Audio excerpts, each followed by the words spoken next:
Hello, I'm Helen Swire, editor at Reward. Welcome to our roundtable on retirement choices and workplace savings.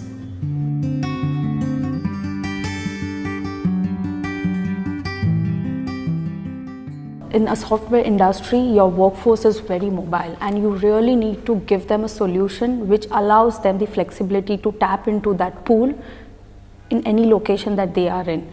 Today, our main concern is that we are not sure if the employee who joins in today in UK will definitely work through his way out till the retirement in UK itself. So that's one of the greatest challenges as an IT industry that we are facing. Again, we have a lot of young workforce like a Gen Y who do not appreciate the pension contributions because they don't see the direct benefit of it coming to them. So it's more like, if we can show them something like an immediate thing or a kind of a bonus that they can see. So that's another challenge that we've been working our way out.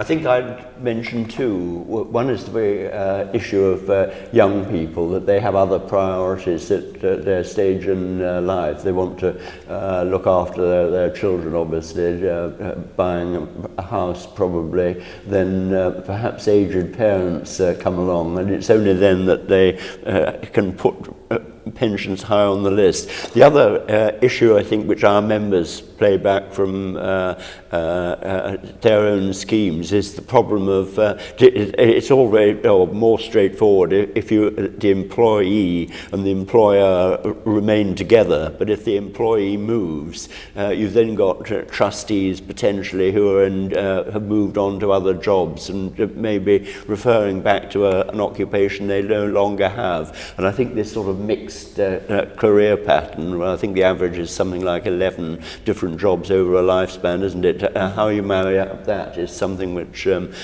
we are devoting more attention to now.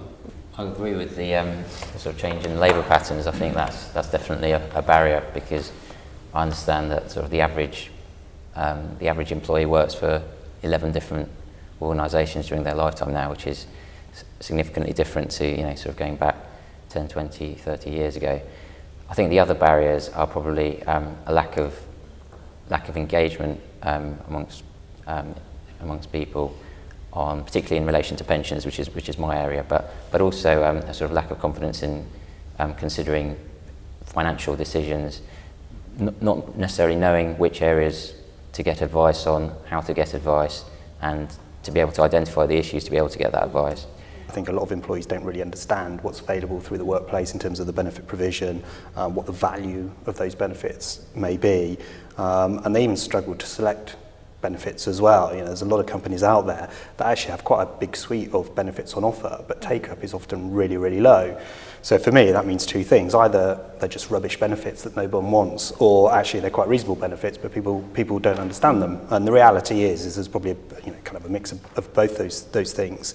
So the question really, for me, is around getting to understand what benefits should be put in place, and the only way you can really do that is understanding different cohorts of your workplace population.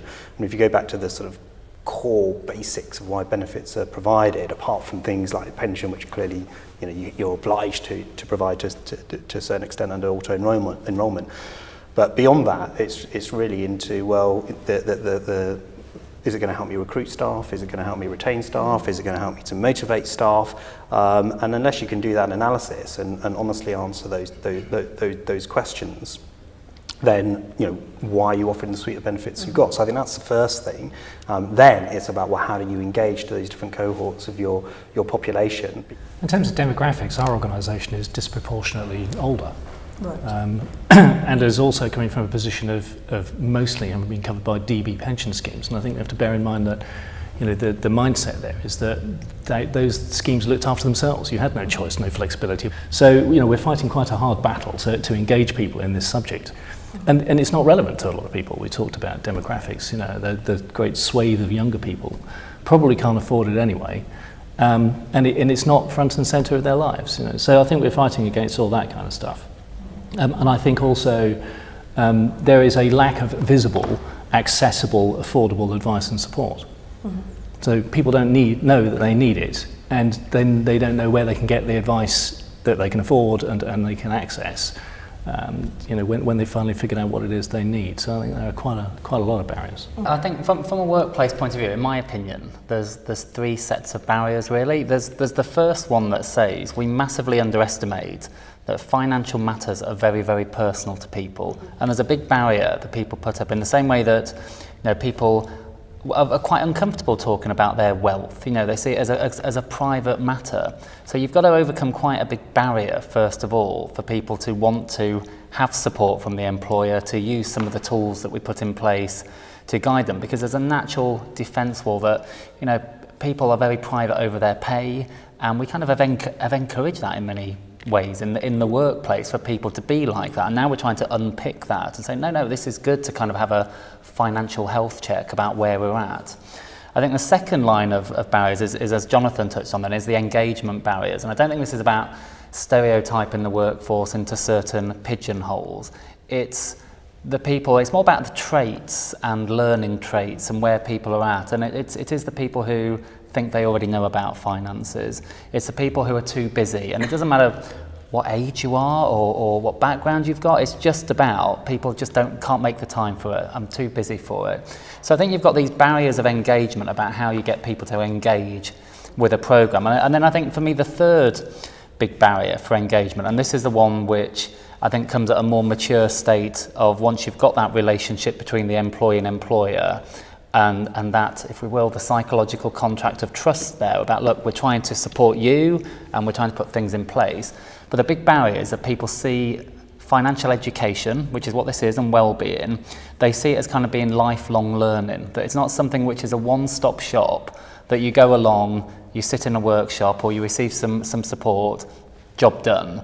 We've got to get to this position that people see it as continual development and personal development, that financial well-being and education is part of that. So, we know with the legislation changes we've seen in the last 10 years, it's unprecedented how much has changed, and who knows what the autumn budget will bring for what's coming next. And even if that's changes to salary sacrifice, this has massive financial implications on people.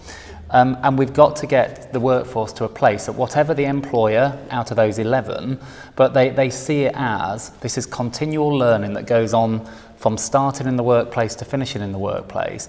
And as employers, we've all got a baton to keep progressing people through those topics. So for me, there's three different stages of barriers, from getting people to want to open up about their financial matters, to getting them engaged with a programme, to then getting them to see it as, and this is something that runs alongside your career. Yeah, I think a lot of the issues which people have already brought up, which the issues that we've got in terms of the international aspect, we're opening more and more hubs across the world, and I think that will become more of an issue in the future because people aren't asking those questions yet. But I think the biggest issue is the engagement and communication to the younger generation. And whilst those people may not almost have the spare money to put into pensions, I think it's critical that they're the ones which understand how it's going to impact in the future, because in my experience it's quite easy to engage the 40 plus group because they suddenly get to a point where they literally think, oh my goodness, I haven't really thought about my retirement and what's in my pension. And I think it's getting the people younger than that to engage, which is critical.